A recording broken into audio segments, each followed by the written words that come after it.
everything is connected to everything else. Leonardo da Vinci. Painting is just another way of keeping a diary. Pablo Picasso. And we do with space what is not normally used for art. Christo. So this lesson plan that I'm doing for you guys today is kind of a collision of history and art. And so I want to ask you guys some questions before I start going through the slides, and I want to see if you could give me a show of hands. If you're familiar with the names I'm going to give you guys. You guys have heard of Tamian Station? Does anybody take the light rail? No? How about Ohlone Station? Nope. None of you? Really? Okay. Okay. How about Guadalupe Creek? A couple of you? Who's heard of Isaac Branham? Nope. How about Branham? You've heard of Isaac Branham? Okay. How about Branham Lane? How about Branham High School? Okay. Now there we go. All right. How about Carrie Lyons? Oh, come on. There should be more hands than that. Because that's your teacher. Okay. Well, keep those names in mind. These are a few pictures of some murals that are throughout San Jose. Some of them are at the Mexican Heritage Museum.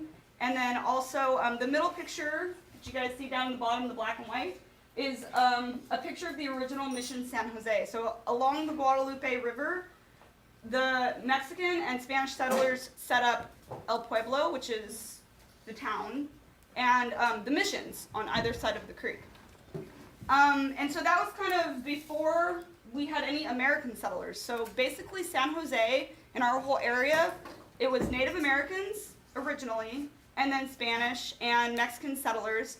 And we were actually owned, governed by Mexico. So I don't know if you guys knew that until 1850. Wow. Yeah. And then in 1850, we got statehood, which means we became part of the United States. And did you guys know that San Jose was actually the original capital before Sacramento? Wow. No.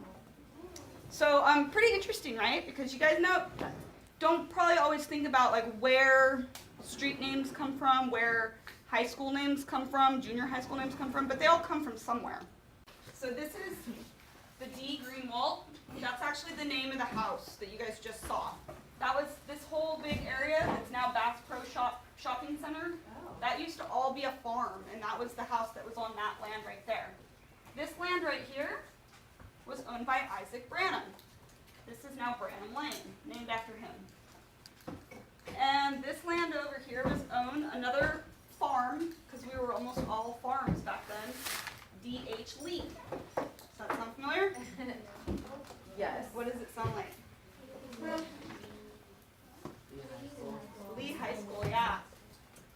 This here is one of the original schools back in the early 1900s, Cambrian School. Does that sound familiar? Do you guys know what school district you're in? Yeah.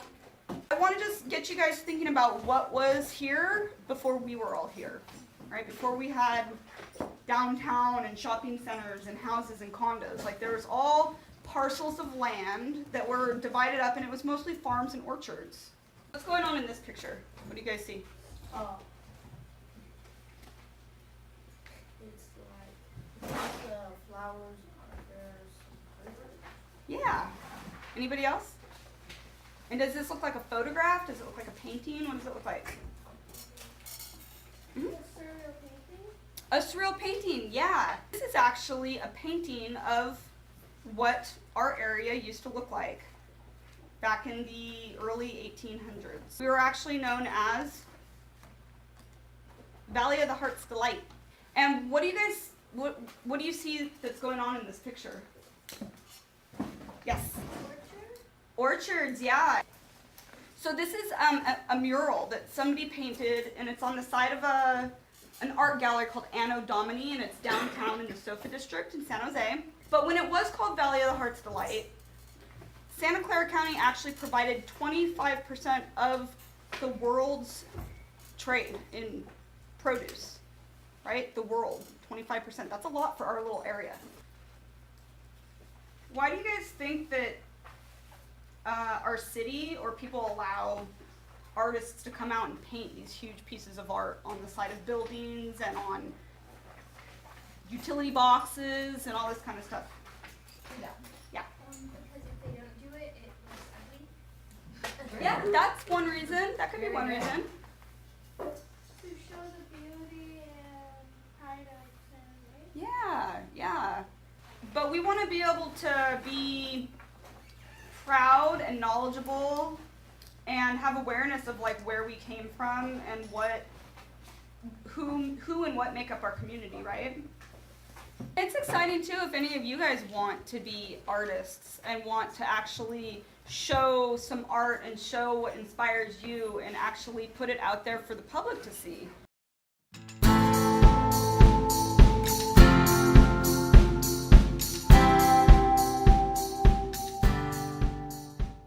My name's Kimberly or Kimmy. I'm 13, and I wanted mine to pay homage to San Jose's cultural diversity and how we have a lot of different cultures coming together to make one really awesome city. So you have the Native Americans, Mexicans, Latinas, and Chinese, and other parts of Asia, and the digital culture that's just now coming about. My artwork, I kind of wanted to pay homage to San Jose's orchards, and then also pay homage to how that San Jose is now becoming a more and more digitalized city. My name is Sean and I'm 12 years old, and I wanted my picture to reflect on different cultures as well and our diversity of different skin colors and nationalities that we're state together.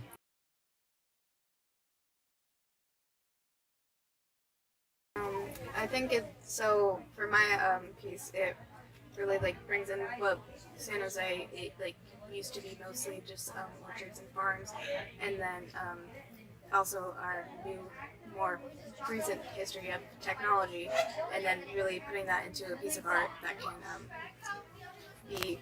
it's simple, but it can really be powerful. For mine, I think it kind of chronicles the history of San Jose as well, starting with the Native Americans who lived here way before any of us did, and then being owned by Mexico and having that influence with the missions and stuff, and then with the Chinese immigrants that came here and really thought about business and stuff, and then the digital age that's really kind of making us a very wealthy city.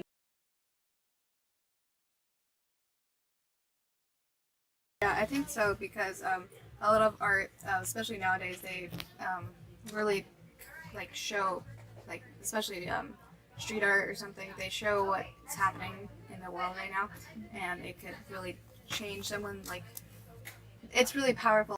I think another really important thing about art classes is that it kind of teaches you how to put your emotions and what you're feeling and what you're seeing in the world into a visualization, so that you don't just keep it pent up inside. You learn how to express your feelings. I feel like public art, it can definitely express feelings and stuff, but also it can, since some people don't really know what's going on around the world because they're too attached to what they're doing on their daily lives, and I feel like it can definitely show history, and it can kind of educate people on what happened earlier, and also it can inspire them to do other things.